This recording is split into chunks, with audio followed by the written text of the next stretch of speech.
قد كفاني علم ربي. Assalamu alaikum wa rahmatullahi wa barakatuh Malam Musa. Wa alaikumussalam wa rahmatullahi wa barakatuh Ustaz Zahraddin. Barkanmu da sake haduwa.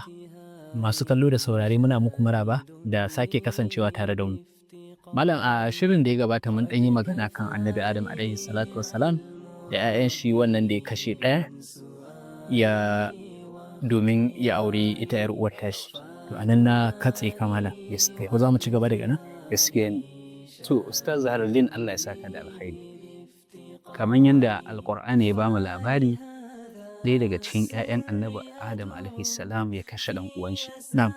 Shaiɗan ya rinjaye ya kasance saboda hasada yana ganin dan me ɗan uwan shi zai samu abin da shi bai samu ba.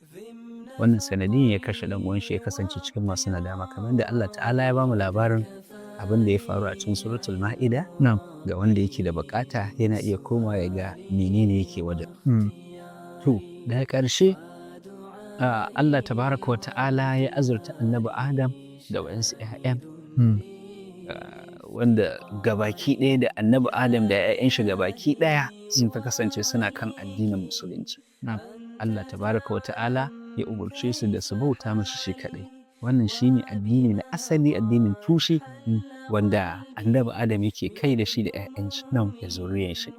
Kamar yadda hadisai suka tabbata daga Annabi sallallahu alaihi wasallama, Annabi Adam alaihi salam ya yi rayuwa, ya ɗaura 'ya'yan shi da kowa akan musulunci, kusan sai da aka samu ƙarni har 10.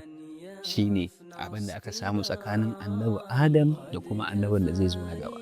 Dukkan 'ya'yan suna kan addinin musulunci da shi da Annabi Adam. To kaga wannan abin godiya ne ga Allah tabaraka wa ta'ala. To amma bayan haka sai Allah ya ɗauki rayuwar Annabi Adam. Kamar yadda malamai suke cewa Annabi Adam ya yi shekara 1000. Kuma in muka koma baya akwai hadisi da ya nuna Da ya bada shekara ran shi annabi da wani shi Annabi Dawud. So Allah ya ba mu labarin haka a cikin suratul Taha, wa laqad ahidna ila adama min qablu fa nasiya. Ko Annabi Adam ya manta ne da mala'ika ya zo ɗaukar ran shi, sai ya ce a to ai saura shekara 40 a cikin shekaru na. Sai ya ce a'a ai kai kyautansa da ɗanka. Amma dai Annabi Adam ya ce a'a san ba ai haka ba. Mantawa ya gaskiya, fa nasiya. Allah ya ce wa lam najid lahu azma. Mantuwa ne. Wannan shine dalilin da ya samu ma Annabi Adam muna da kamar akwai hadisi ma da ke magana kan shi ko wannan sai Adam, annabi Adam ya manta saboda haka 'ya'yan shi za su yi munzaba, ya yi gaddama saboda haka 'ya'yan shi idan zai kage mu. na To almuhim dai Allah ya ɗauki rayuwar Annabi Adam. Sai ya zama ɗan shi wanda ya gaji annabta bayan shi kamar da malaman tarihi suke bayani, ya ci gaba da koyar da 'ya'yan Annabi Adam da tattaɓa kunnen shi da jikokin shi. Malamai suka ce Annabi Adam ya ga cikin zuriyar shi da 'ya'yan shi da jikokin shi ya ga kusan mutum 400,000 daga shi kadai da mashin da shi marigatan shi. Wannan shine dalilin da aka samu yaɗuwan Adam a bayan ƙasa. duk da 'yan uwan juna ne mu kuma mun Zo mu koman so duk tushen mu ɗaya. Kamar yadda kake cewa mu koma tushen mu kenan shine Annabi Adam da Ummuna Hawwa, su biyu su ne asalin mu, kuma daga nan ne aka dinga yaɗuwa a bayan ƙasa. Duka kuma ana kan addinin musulunci. Kanan nas ummatan wahida, tabbas wannan shine maganar gaskiya. To amma me ya faru bayan gushewan Annabi Adam da ɗan shi wanda ya dinga ɗaura su akan addini da yadda za su bauta wa Allah, da yadda za su yi mu'amala da juna, da yadda za su yi alaka da Allah tabaraka wa ta'ala, sun gushe. Zamani ya yi tsawo da a kwana a tashi sai jahilci ya zo, sai kasance an manta da karantarwan Annabi Adam, sai aka fara shigo da bautan gumaka. Wannan shine dalilin da yasa Allah tabaraka wa ta'ala ya aiko da Annabi Nuhu alaihi salam. Kuma kamar yadda hadisi ya tabbata daga Annabi sallallahu alaihi wasallama, tsakanin Annabi Adam da Annabi Nuhu akwai ƙarni 10.